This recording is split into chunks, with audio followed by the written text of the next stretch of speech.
Zimebaki siku chache kuelekea mechi ya watani wa jadi Yanga dhidi ya Simba kwenye uwanja wa New Amaan Complex visiwani Zanzibar, mechi ambayo ni ya mzunguko wa kwanza wa ligi kuu Tanzania bara. Sasa katika siku hiyo kuna mengi ya kuzungumzwa ambayo mpaka sasa tayari imeshaanza kuwa sehemu ya yale yanayojadiliwa midomoni mwa mashabiki wa timu zote mbili, Yanga na Simba. Lakini mojawapo kubwa ni juu ya ufanisi wa wachezaji wao wapya waliowasajili wakati wa dirisha dogo. Tunafahamu vizuri Yanga katika kujiimarisha zaidi, kuna wachezaji kadhaa imewasajili huku ikiachana na wengine kadhaa. Vivyo hivyo ilivyokuwa kwa wekundu wa Msimbazi Simba, na wote katika ligi ya mabingwa barani Afrika wakajikuta wakiishia hatua ya makundi. Wote hawakwenda hatua ya robo finali. Kocha Steve Becker wa Simba, kocha Pedro Gonçalves wa Yanga, miongoni mwa maamuzi walioyafanya katika kuhakikisha wanafanya vizuri katika ligi ya mabingwa barani Afrika na kwenye michuano mingine wanayoshiriki ikiwemo ligi kuu Tanzania bara ni pamoja na usajili waliofanya wakati wa dirisha dogo. Kwa Yanga, miongoni mwa wale ambao wanatarajiwa kuonyesha cheche zao katika siku hiyo pindi wakipata nafasi ya kucheza ni pamoja na Loriendo Depu, mshambuliaji wa kimataifa kutoka Angola, ambaye Yanga wamemsajili kutoka katika ligi kuu ya Poland katika klabu ya Radomiak Radom. Depu tangu atue wakati wa usajili wa dirisha dogo amekuwa ni miongoni mwa wachezaji wanaoaminiwa mara kwa mara na kocha Pedro Gonçalves. Huyu ni mshambuliaji kinara ambaye matarajio ni kwamba kama atamshawishi kocha Pedro Gonçalves kumpanga, basi aweza kuwa katika mfumo wa baada ya golikipa 4-2-3-1 akaongoza pale juu, ama 4-4-2 akawa pamoja na mshambuliaji mwingine ambaye aweza akawa Prince Pumbelo Dube, aweza kuwa Clement Mzize Walidi, Ima Mwanengo na kadhalika. Lakini mwingine ni Alan Okello, mchezaji wa kimataifa kutoka Uganda ambaye pia Yanga walimsajili wakati wa dirisha dogo. Huyu ndiye mfungaji bora katika ligi kuu ya Uganda msimu uliopita, akifunga mabao 19, akitoa assist 3, akichangia mabao 23. Ni mchezaji ambaye guu lake ni nguvu zaidi la kushoto, lakini hucheza zaidi upande wa kulia kama winga wa kulia.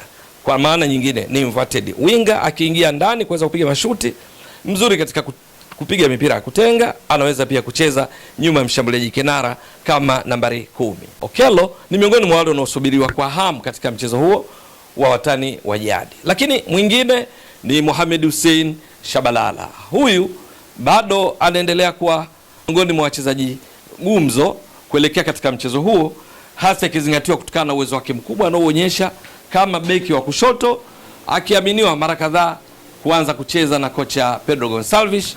Lakini kubwa zaidi, huyu ni nahodha wa zamani wa wekundu wa Msimbazi Simba. Amesajiliwa na Yanga mwanzoni mwa msimu huu. Siku zote Yanga anapocheza na Simba, yeye akiwa nahodha wa Simba msimu uliopita, haachi kuwa gumzo kuelekea mchezo huu. Lakini kuna Mohamed Damaro Kamara, yeye amesajiliwa na Yanga wakati wa usajili wa dirisha dogo. Ni kiungo eneo la kati, kiungo ukabaji, kiungo chezeshaji, kutegemeana na kocha atakavyoamua kumtumia. Lakini matarajio ni kwamba akipata nafasi ataungana na kina Mudathir Abbas, ataungana na kina Juka Buya pale eneo la kati, kuifanya Yanga iwe imara zaidi katika eneo hilo, wakati ikisaka ushindi wa 7 mfululizo dhidi ya watani zao wa jadi Simba, kwa sababu inafahamika vizuri kwenye michuano mbalimbali, mechi 6 zilizopita zote Yanga wameshinda, Simba hawajapata sare, Simba hawajashinda. Sasa miongoni mwa maeneo ambayo Yanga hujivunia ni pamoja na eneo la kati. Hayupo Khalid Aucho Dokta katika eneo hilo. Hayupo Musa Balakonte ambaye Yanga walimsajili mwanzoni mwa msimu lakini wakamuondoa wakati wa dirisha dogo. Yupo Mohamed Damaro Kamara. Lakini wengine kati ya wale ambao waliongezwa na Yanga wanaotarajiwa kuwa gumzo katika siku hiyo ni pamoja na mchezaji wa kimataifa kutoka Gambia Boubacar Jame. Yeye ni kiungo wa ushambuliaji kutokea pembeni, ni winga, anaweza kucheza zaidi kutokea kulia, kutokea kushoto, lakini mwalimu akiamua anaweza kucheza nyuma ya mshambuliaji kinara, kwa sababu kote huko huweza kucheza vizuri tu. Hawa ni baadhi tu ya wachezaji ambao Yanga imeongeza katika usajili wa dirisha dogo. Baadhi ya wale ambao wamepishana na hawa ni pamoja na Momo Dumbia ni miongoni mwa wale ambao hawapo tena. Celestine Ekwa hayupo tena Yanga, lakini pia wachezaji kama Andy Bobo Boyeli alishaachwa na Yanga tangu wakati wa mwanzo wa msimu. Kwa Simba, miongoni mwa nyota wanaosubiriwa kwa hamu na hasa kutokana na ukweli kwamba katika mechi chache walizoanza kucheza wameshaonyesha cheche zao kama ilivyo kwa hawa. Kwa Simba wanaosubiriwa kwa hamu na tayari wameanza kufanya vizuri ni pamoja na Libase Geye, mchezaji wa kimataifa wa Senegal, kiungo wa ushambuliaji kutokea pembeni kulia, goli lake lenye nguvu zaidi la kushoto, amekuwa kwenye kiwango bora sana tangu atoe Simba. Kwenye ligi kuu Tanzania bara mechi 2 tayari ameshakuwa mchezaji bora wa mechi mara 2 na tayari ameshafunga mabao 2, tayari ameshatoa assist. Yupo kwenye kiwango kizuri.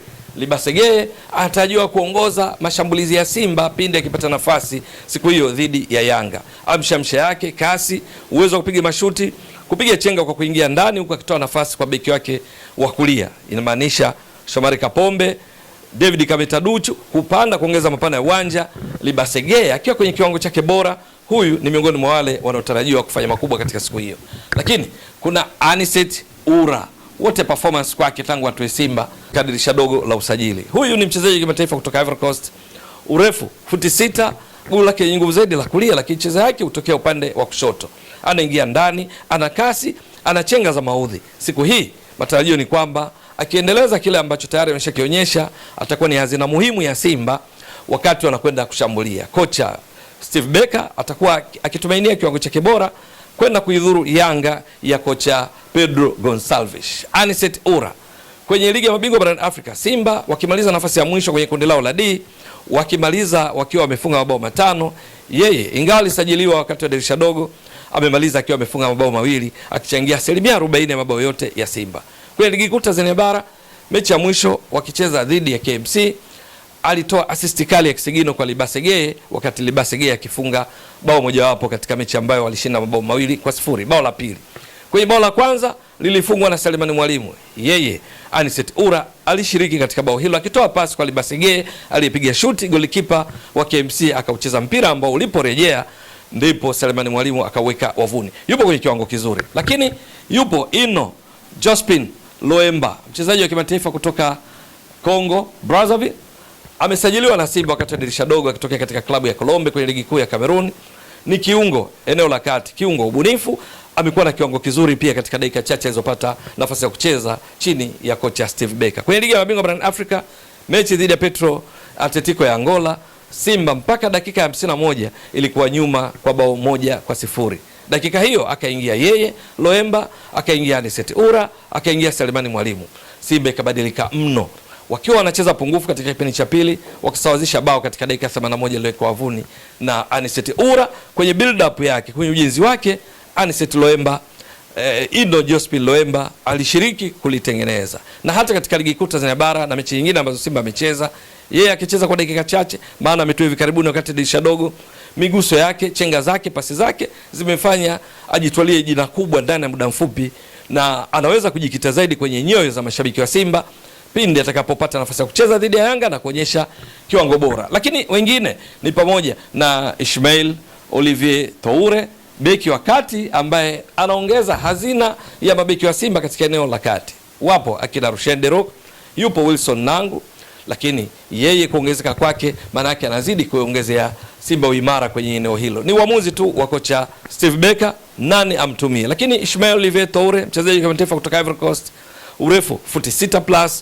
amekuwa ongezeko muhimu katika eneo la ulinzi la Simba. Lakini kuna golikipa Jibo Mahamadou Tanja Jibo, naye amekuwa akipata nafasi zaidi, na hivi sasa mara nyingi mechi zenye ushindani zaidi yeye ndo golikipa namba 1 akiwa anasaidiana na Hussein Abel.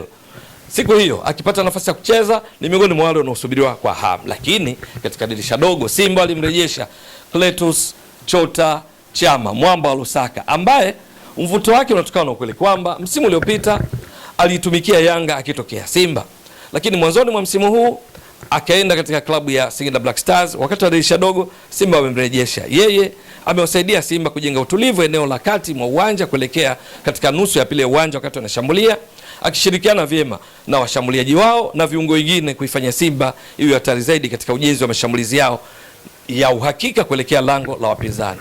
Cletus Chota Chama hutumia zaidi akili hivi sasa kuliko mikimbio ya nguvu ya mwili, kwa sababu umri wake wa around miaka 34 inamfanya uzoefu wake uwe ndio mtaji namba 1, na akili yake ya kujua wapi pa kupiga pasi sahihi ili kuweza kuwadhuru wapinzani anatarajiwa kutazamwa zaidi katika mchezo huu anaocheza dhidi ya waajiri wake wa msimu uliopita 2024-2025 wakati wakitoa ubingwa wa 4 mfululizo wa ligi kuu Tanzania bara. Katika mechi hii wanaoenda kucheza dhidi ya Simba yake aliyorejea hivi sasa. Itakuwa vipi katika siku hiyo? Ikumbukwe Simba wanasaka ushindi baada ya mechi 6 za kufungwa zote na Yanga. Simba wako katika mbio za kuhakikisha wanatoa mataji ya ndani msimu huu, kwa sababu ligi kuu Tanzania bara misimu 4 mfululizo watani zao jadi Yanga ndio wamekuwa mabingwa mara zote. Misimu 4 mfululizo Yanga wamekuwa mabingwa wa kombe la shirikisho la benki ya CRDB. Namna pekee ya Simba kurejesha furaha zaidi kwa mashabiki wao ni pamoja na kuhakikisha wanafanya vizuri kwenye michuano hiyo, lakini pia kwenye dabi ya Kariakoo dhidi ya Yanga. Safari hii inaenda kupigwa pale visiwani Zanzibar dhidi ya watani zao jadi Yanga. Itakuwa vipi? Na kwa kuzingatia kwamba wapo nyota wengine hawakusajiliwa wakati wa dirisha dogo, lakini mara zote wamekuwa muhimu ndani ya vikosi hivi. Peodo Pacome Zouzoua, unazungumzia Clement Mzize Walidi, Prince Pumelo Dube, Kwasi Atula Yao, Ibra Baka, Dickson Job, Bakari Nondo Mwamnyeto, Jigi Diara, Duke Abuya, Mudathia Abbas na wengine wengi ndani ya Yanga. Lakini ndani ya Simba wapo akina Shomari Kapombe, Neo Maema, lakini Yusuf Kagoma. Ndani ya Simba wapo pia Anzu Kibisawala na wengineo. Itakuwa vipi? Swala la kusubiri. Ewe mtazamaji wa Mbwaduke Stats Sport Next Level, endelea kuunga mkono channel hii kwa kuhakikisha kwamba una subscribe, una share, una like na kucomment. Mwasilishaji wako ni mimi Ramadhani Mbwaduke almaarufu kama Mzee wa Data. Shukran jazilan. Bye bye.